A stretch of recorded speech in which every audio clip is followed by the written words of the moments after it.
I want to share one of my thoughts with you, and this thought has lingered in my mind for a long time. And I tried to write it down, so I'll be sharing with you what is a bit written. It's not a long, but I'm thinking of expanding my idea into a book. But for now, let me share with you a bit. You see, the problem with Nigeria, part of it is the political structure that governs the enclave called Nigeria. If you look at Nigeria, I don't really know, are we practicing monarchy, democracy, republicanism? It is, it's a bit, are we a unitary government? Because if you look at the concentration of power at the center, so you can't explain what is really going on in the country. But I want to introduce to you what I call tradomocracy. Tradomocracy. Tradomocracy.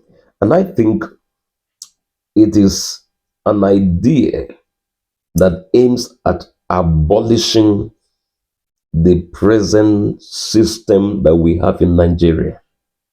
The present political system we have in Nigeria, it has to be abolished.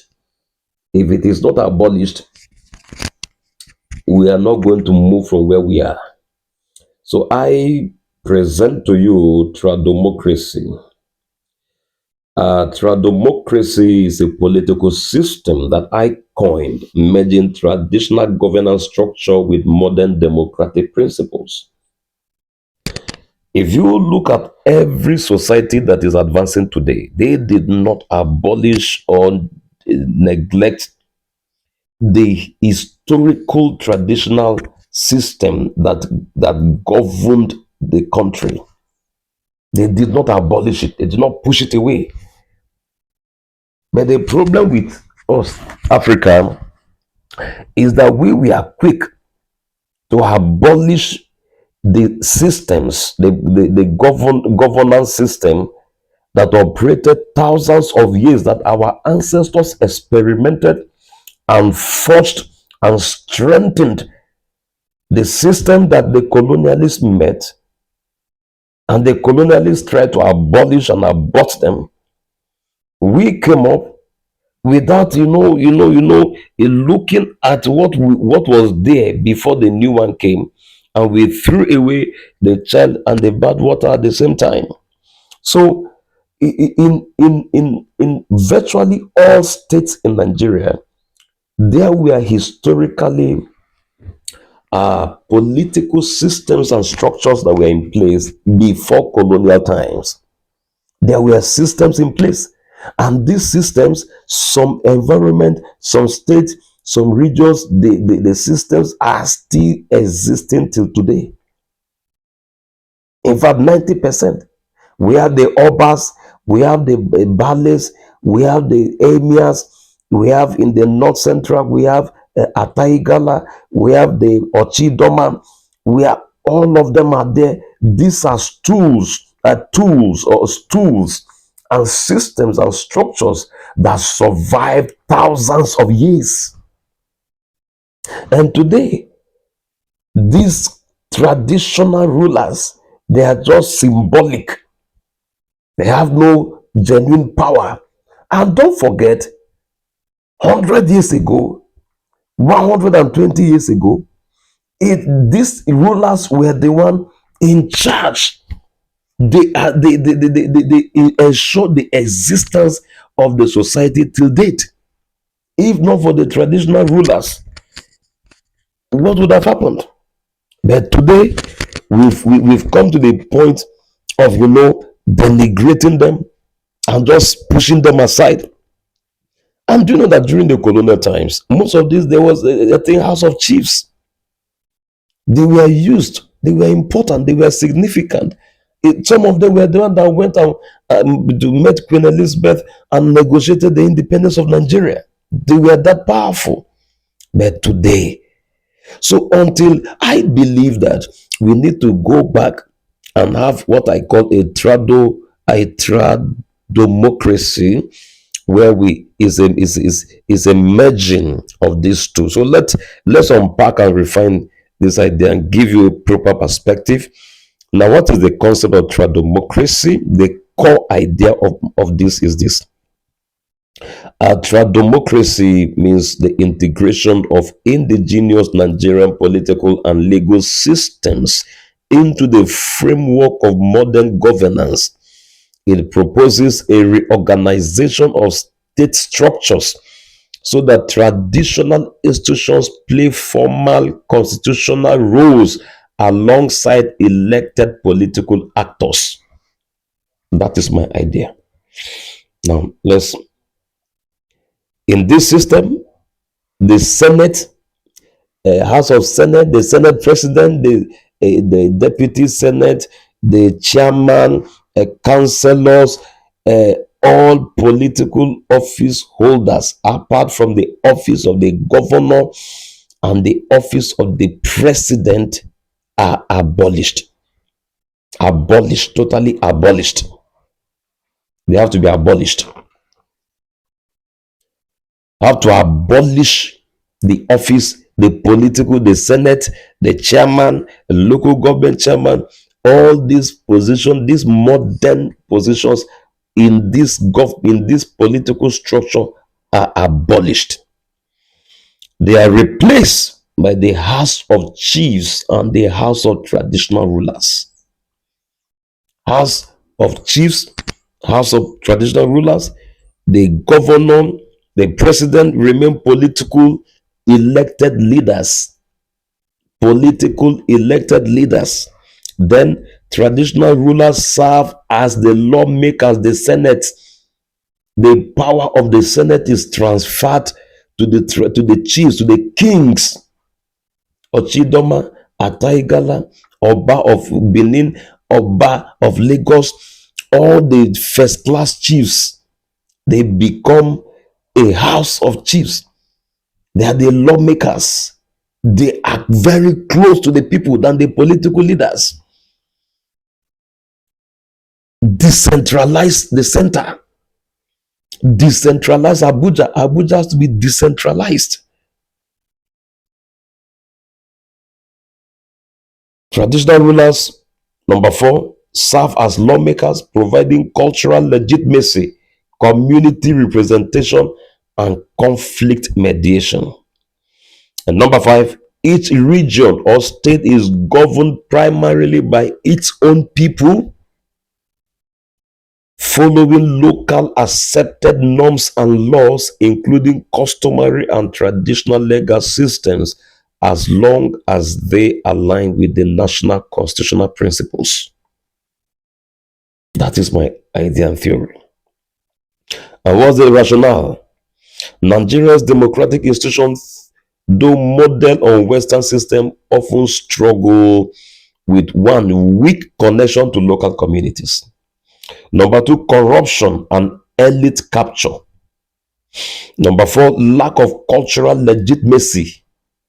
Number 5 or 4, poor conflict resolution mechanisms in ethnically diverse setting. So imagine that if you go to Kogi State, that has, the Okun, the Igalas, the Ibiras. And in this environment, the people are used to the king, to the attack, to all the local structures. Many of these politicians, before they contest, they go back to these kings for blessing. Many of these senators, before they contest, they go back to their kings. They go back to their village, to the cultural, leadership structure. So why not make use of the existing structure that is there? It will be cheaper, activate it, strengthen it, make it democratic, and equally let it be well structured. Many of these village traditional systems, they have their offices. In fact, people prefer to go to their king and the community's legal system than to go to court, because some of the community legal systems, they people are afraid of them than even the court and the police. Why not use them? There are people that if their governor calls them, they will not come, but if their king calls them, they will run anywhere they are on earth. They will come and bow before their king. And imagine that they know that their king is representing them at the house of chief in Abuja. They go there every month to make law. And if anything happens, they will know who to hold accountable, because the king is there with them. They know his house, they can trace him. But the moment you elect your senators, they go to Abuja, they disappear in the street of Kubwa and Kuje. You will not see them again. This is madness.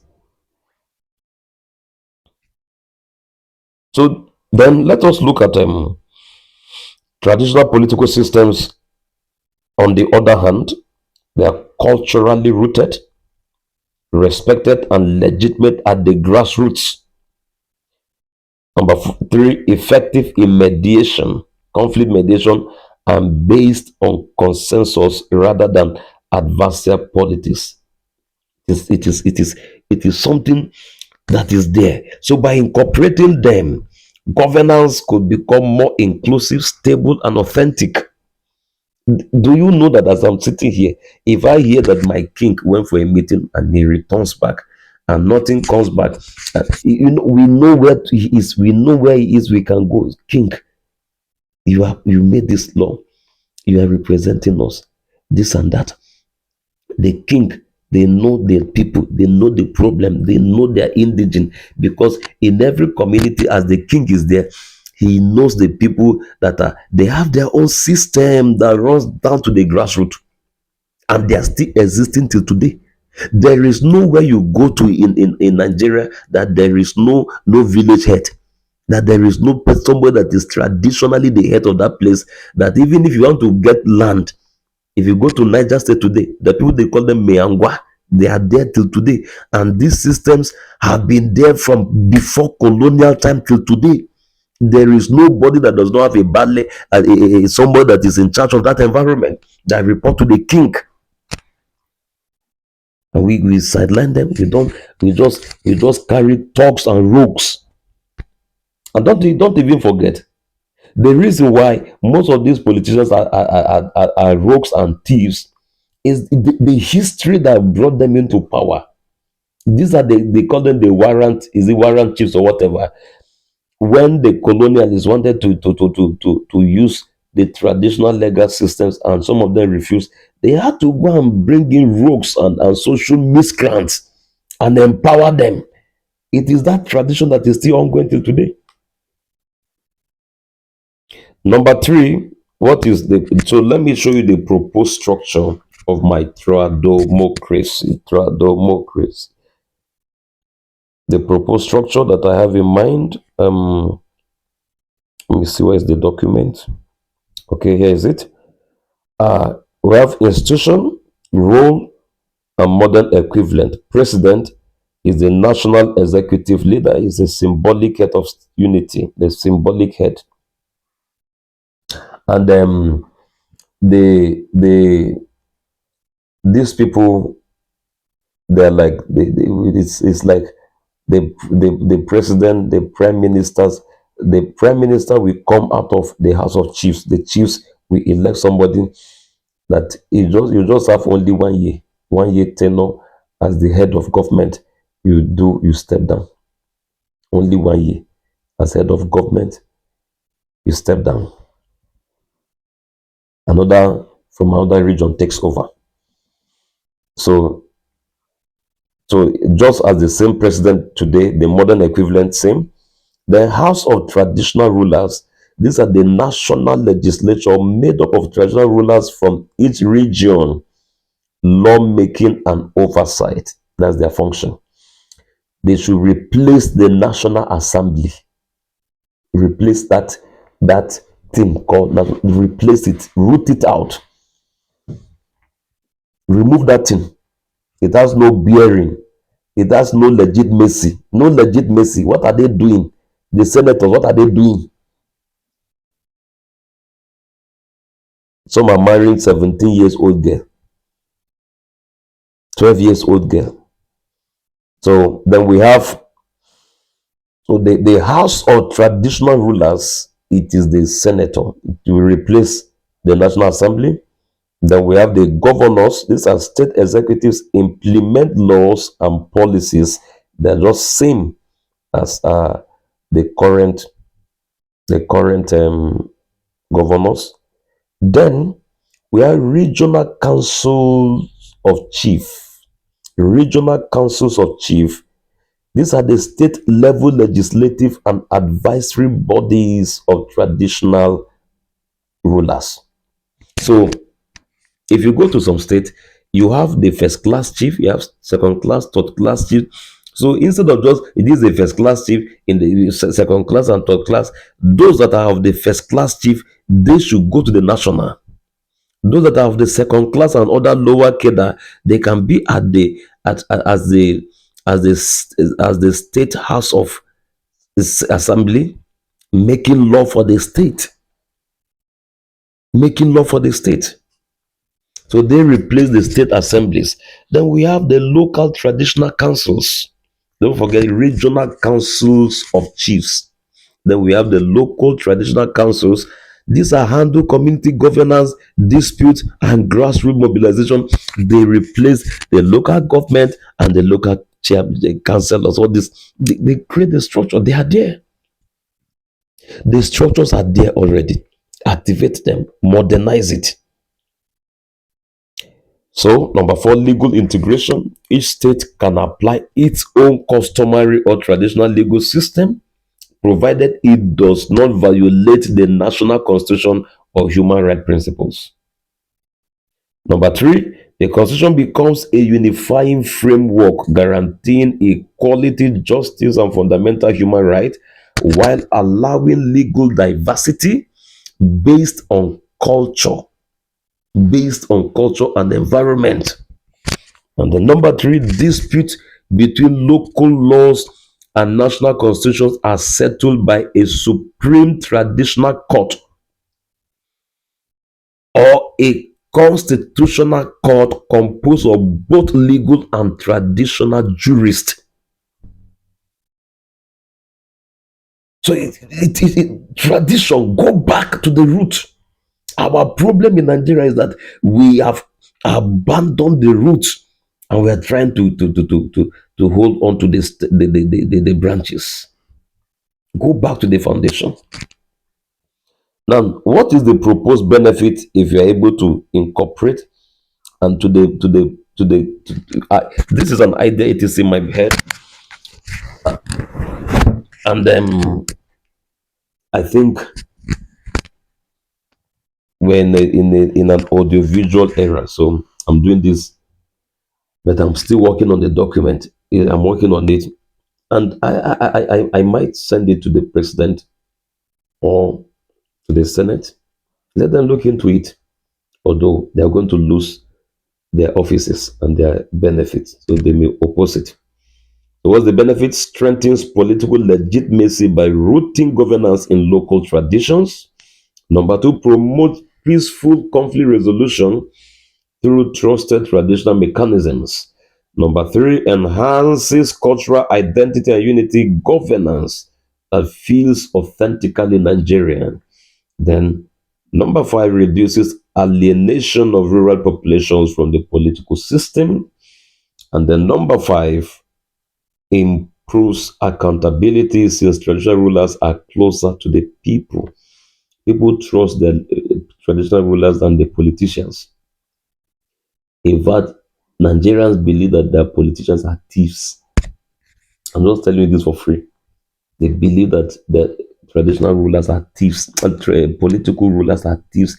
They are there for personal self-aggrandizement, this and that. So it therefore means that When a president is in power, he serves as a symbolic head of state, but the real power lies with the chiefs, because the real power in Nigeria does not even lie with the governor. It lies with the traditional rulers. If you don't know it today. So why not activate them and empower them to bring stability into the country? And if things don't work out, we know who to hold accountable. Well, this is an idea that has not been tested, so I know that there will be challenges. What are some of the challenges? Balancing traditional authority and democratic accountability, but avoiding hereditary abuse. So we breed abuse, but then we have to try it. It will work out. Ensuring gender inclusion as some traditional system exclude women, preventing ethnic fragmentation or regional isolationism. Now, the issue is this: we must account for all the tribes and ethnic groups in Nigeria, and they must be represented. There is no ethnic group in Nigeria that does not have political leadership structure, ancestral leadership structure. So this thing has to just be mapped out, preventing ethnic fragmentation and or regional exclusionism, harmonizing multiple legal systems without weakening constitutional rights, and managing political resistance from current power structures. They will fight it. They will fight. So TRADOMOCRACY offers a bold vision, a governance model where tradition and democracy coexist. That is the essence. Tradition and democracy existing side by side. Rather than compete, it seeks to root Nigeria's political system in its indigenous values, dialogue, consensus, respect for elders, and communal responsibility, while maintaining democratic principles of representation, rights, and accountability. So let me, you know, this idea, let me expand it the more, because we have to look at the structure of power and authority under this arrangement. Okay, let us advance this tradomocracy into looking at the constitutional framework. You have to define where power begins and where it ends. It's important, because in governance, in politics, in rulership, it's all about power. But power must be confined and contained, and we must equally define where does it start and where it ends. Is important. And who each institution owes allegiance to. So these are things that I just have to explain further, so that we can have a clear picture of the concept of tradomocracy. Now, the structure of power in a tradomocratic system. Tradomocracy combines traditional governance, chiefs, councils, elders with modern democratic principles, rule of law, constitutionalism, and accountability. So it aims to root leadership in cultural legitimacy while maintaining constitutional order. That's the essence.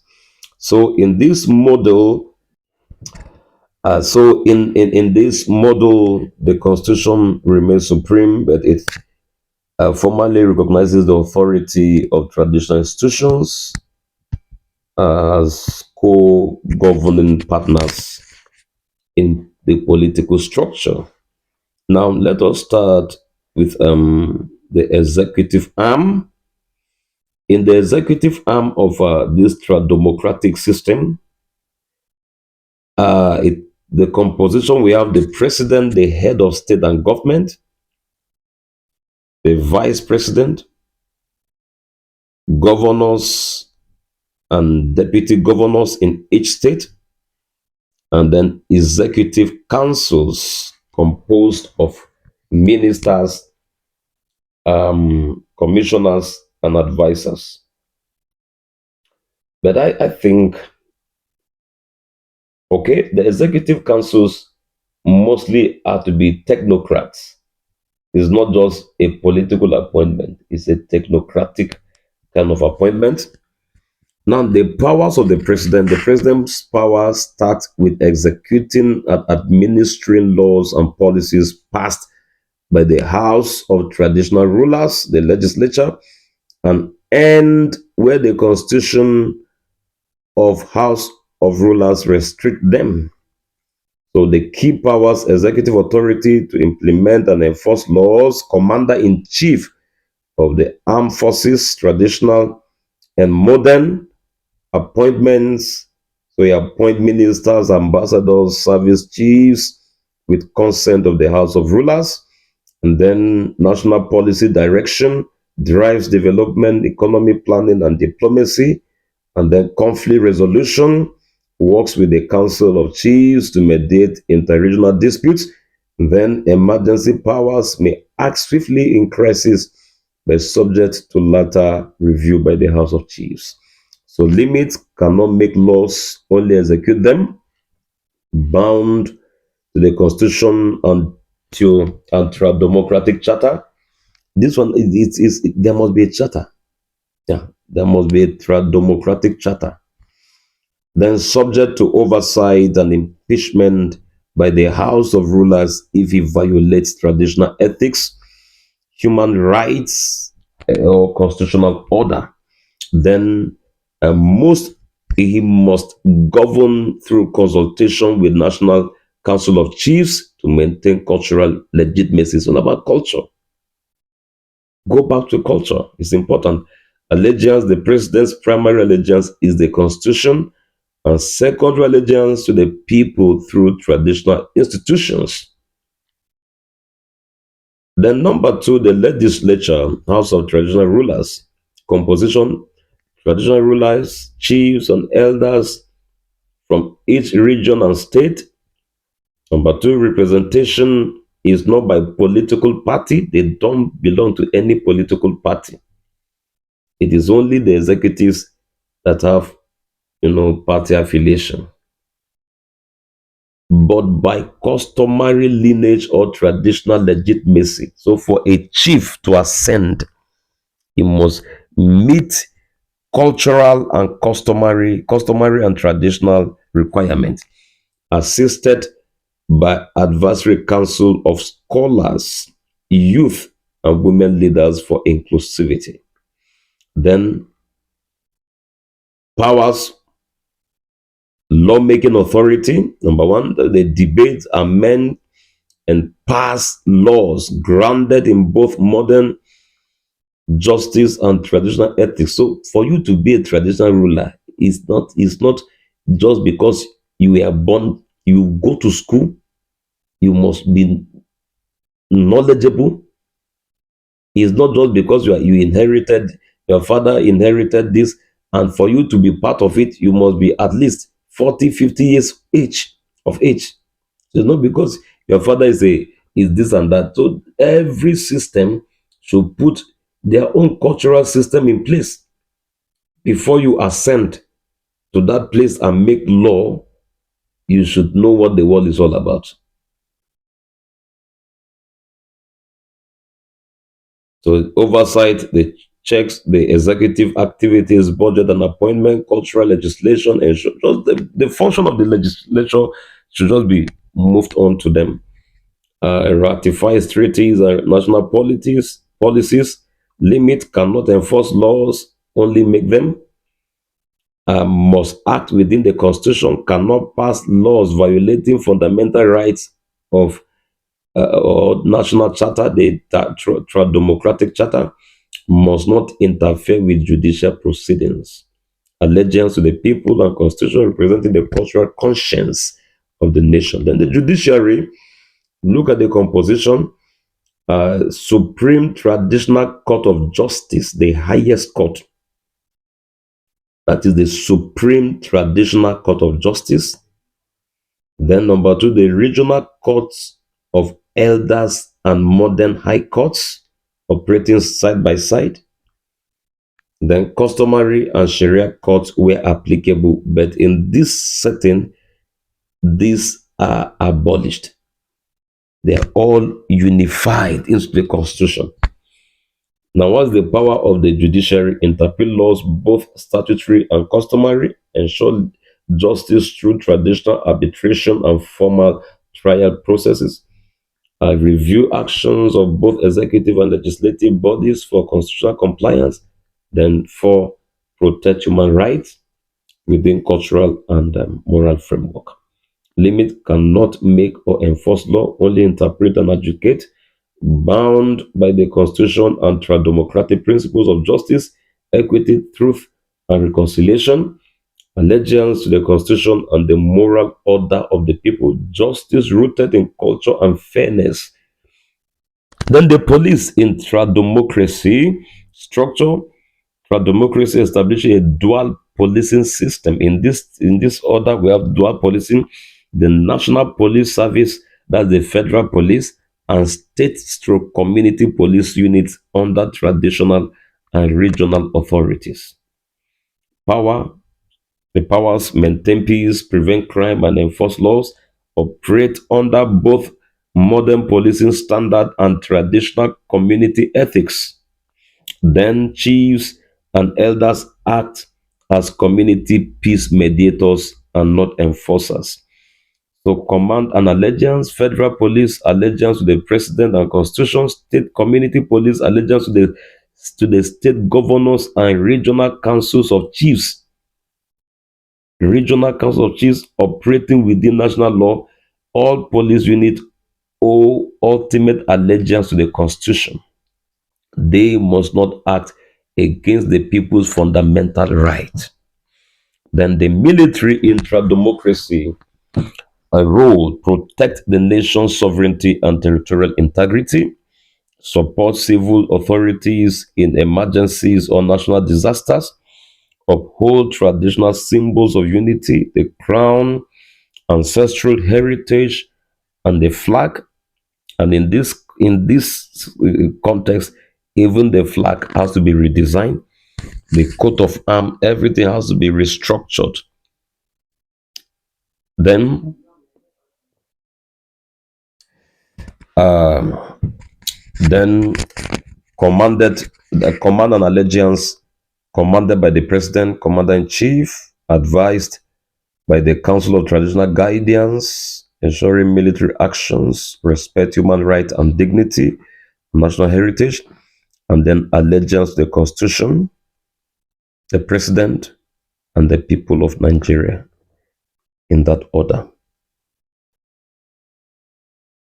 So let me show you this.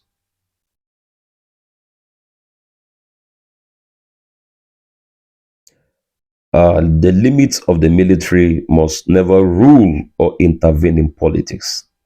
It is anybody that is caught trying to stage a coup will pay the ultimate price. It is non-negotiable, because you're not here to joke. Can act only under lawful civilian and traditional authority. Then the state and regional government under democracy structure. Each state is ruled by a governor, elected executive head, a state council of chiefs, legislative body, and traditional courts, judicial arm. Each region's governance reflects its custom, traditions, and language, as long as it respects the national constitution and human rights. Allegiance: the regional authorities owe allegiance to the national constitution, the regional charter of customs, and their people. So I think this is a brief. So essence of power in democracy. In democracy, all powers flow from the people through their traditions and the constitution. Traditional authority gives legitimacy, constitutional law gives structure. No arm of government is supreme. All are bound by moral responsibility and legal limits. The limits are clearly stated. Allegiance is not to the personalities or parties, but to the people, their culture, and the constitution. So, I think that is a bit about the distribution of power in a democratic republic. Well, just my idea. I hope it works.